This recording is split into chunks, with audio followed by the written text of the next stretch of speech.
We have explored the idea that once you tell a story, it no longer belongs to you.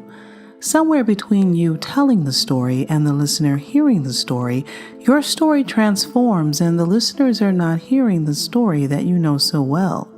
They are constructing their own versions of the experience you are shaping. No matter how structured and precise you are, the listeners will filter your words through their own experiences. At best, they will remember key events. At worst, they will immediately make a judgment and hear something entirely different.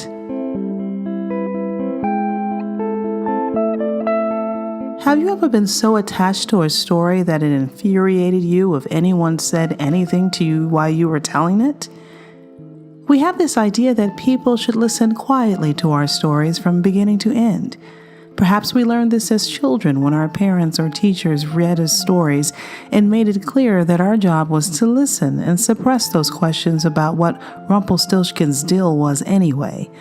Yet, one of the best parts of watching a television show or movie is talking about what is happening on the screen as it is happening. We ask characters questions like, "What are you doing?" Or we make declarative statements like, "He's right behind you," or "Don't open that door." We long for inclusion, even if we have to imagine it.